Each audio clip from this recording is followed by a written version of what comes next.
एक माई के बच्चे ना होया करते, एक संत उनके द्वार पर आता था। माई ने काफी प्रार्थना की। एक दिन उस संत ने कहा कि माई तेरा संतान जो हो जा, भगवान सुन ले तेरी, तो पहली संतान पहला पुत्र मुझे दे देना, मैं अपने शिष्य रूप में रख लूंगा। उसने नो चिंता थी तू बड़द होएगा तेरी सेवा कौन करेगा, एक बालक बचपन से रंग दूंगा उसने अपनी रंग में, वो संसारिक में ना फंसेगा। तो माई वचनबद्ध होगी कि महाराज अगर मेरे 2 पुत्र हो गए तो पहला बेटा मैं आपने दे दूंगी। पक्की बात से पक्की बात। परमात्मा की रजा हुई, पहला पुत्र हो गया और वो साल भर का हुआ, इतना दूसरा और हो गया, तीसरा और हो गया, 1-2 बेटी होगी। और उससे कई वर्ष हो गए थे शादी ने, उनके संतान ना हुए थी। तो माई को खुशी हुई भी महाराज जी का क्या वचन कर रखा है। वो आश्रम में रहा करते थे, वहीं आश्रम था उनका गांव से बाहर। तो माई ने संदेशा दिया कि महाराज आपकी कृपा से ये पुत्र हुआ था, तो आपकी दया से 3 पुत्र हो गए और ये आपका बच्चा। ने बोला माई ने 2-1 साल और रख ले तो फिर मुझे दे दो। वो 3-4 साल का हो गया, थोड़ा सा तो महाराज को दे दिया। 2 उसके पास रह गए, 1 बेटी। अब वो लड़के को 10-12 वर्ष तक यानी 15, 16, 17 साल का हुआ, तब तक उसने वहीं रखा, अपने आश्रम से बाहर नहीं जाने दिया। कहीं ये नकम्मे बच्चा दौरा बैठ कर बकवाद सीख ले और तुझे छोड़ कर ना भाग गया, इस दृष्टिकोण से। तो आश्रम में क्या करते थे, वो महात्मा खुद रोटी लेकर भिक्षा मांगने आता था और आश्रम में औरतों का जाना अलाउड नहीं था। तो महाराज जी जो है खुद भिक्षा लेकर जाता था और बना खा लेते थे, लड़का बना लेता था, फिर शाना हुआ। जो एक दिन उस बच्चे के, उस महात्मा जी का बुखार हो गया बहुत ज़्यादा और वो 2-3 दिन तक चल गया। जो भिक्षा ला रखी थी वह खत्म होगी। तो लड़का बोला महाराज जी आज मैं भिक्षा ले आता हूँ, आपकी आज्ञा दो।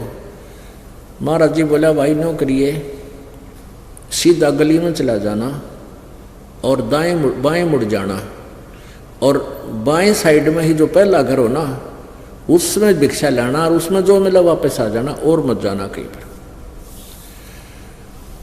उसने आज्ञा का पालन किया, वो दौड़ा लेकर चल पड़ा। वहां जाकर क्या देखा उसने कि जब उसने कहा कि माई भिक्षा देना, उस माई ने कहा कि जा बेटी, उसकी लड़की से, वो लड़का 18-19 साल का हो गया, वो लड़की थी 15-16, 12-13 साल की, 10-12 वर्ष की होगी। उसकी माई ने कहा कि जा बेटी बाबा जी का भिक्षा गाला।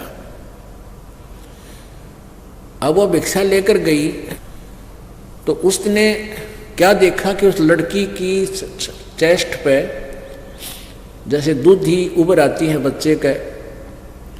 तो उस लड़के ने सोचा ये इस बहन के फोड़े हो गए और उनके गुरु जी का एक दिन फोड़ा हो गया था और वो फोड़ा बाल तोड़ था, अच्छा मोटा हो गया और महाराज जी घना दुख हो गया था, काफ़ी मतलब पीड़ा महसूस करते थे, रोते थे रात को।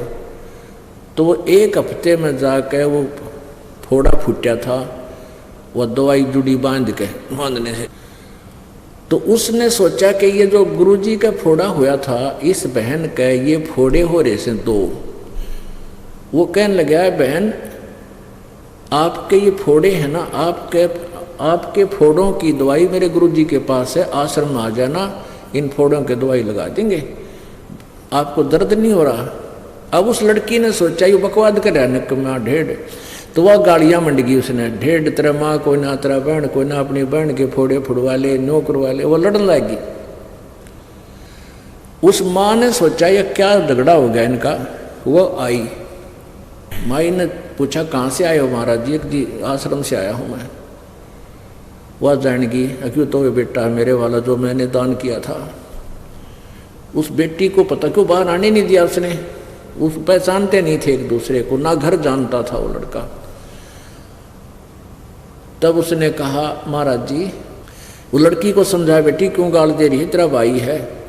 अरे इसने देखा नहीं आज तक, कोई समाज बाहर आया नहीं, महाराज जी को मैंने इसको दे रखा है, आज ये पहली बार आया है, क्या बात होगी महाराज जी, गुरु जी क्यों नहीं आए।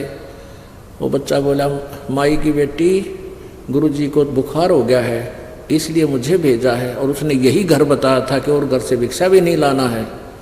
और मैं तो इस बहन, क्या झगड़ा हो गया तुम्हारा, कि मैं तो इस बहन को कह रहा था कि मेरे गुरु जी का फोड़ा हो गया था, वो बहुत रोया करते थे, मैं इसको पूछ रहा था तेरे इन फोड़ों में दर्द नहीं होता बहन, तो यह मुझे गालियाँ देने लगी, नाराज होगी पता नहीं।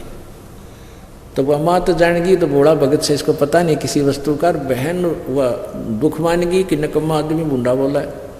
तब उस माई ने बताया कि महाराज जी ये मेरी बेटी है और ये फोड़े नहीं हैं, इसकी हम शादी करेंगे 1, 2 साल, 4 साल में, 5 वर्ष में, और शादी के बाद फिर इसका संतान होएगी, और वो संतान के लिए इनमें परमात्मा दूध देगा उस बच्चे के लिए। ये फोड़े नहीं है, ये इसके सतन हैं, और इनमें दूध आओगा, संतान जो इसके बच्चे पैदा होंगे दूध पिया करेंगे इस तरह।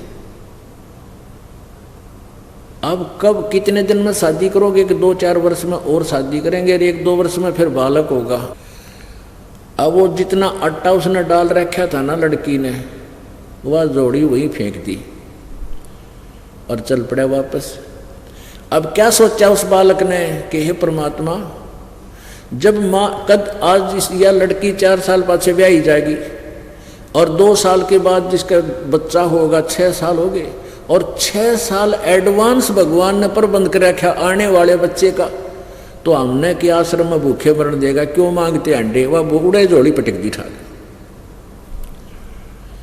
अब वो थैला वहां डालकर वापस गया। महाराज जी दुखी थाए, बीमार हो रहा था, कहने लगे बेटा भिक्षा नहीं लाया। महाराज जी नहीं लाया, ना लावा आज के बाद। बोला रखी बात होगी, किसने के कह दिया। अब महाराज जी कहा किसी ने कुछ नहीं को नहीं।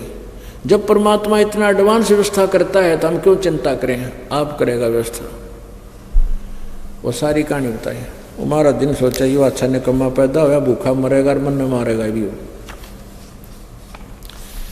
अब वो तो मानने कोई ना, बूढ़े चला जाना, बुखार घना हो गया, अपना सब्र करा, भाई देखी जाएगी जो होगा, की करे निकम्मा हाथ लग गया।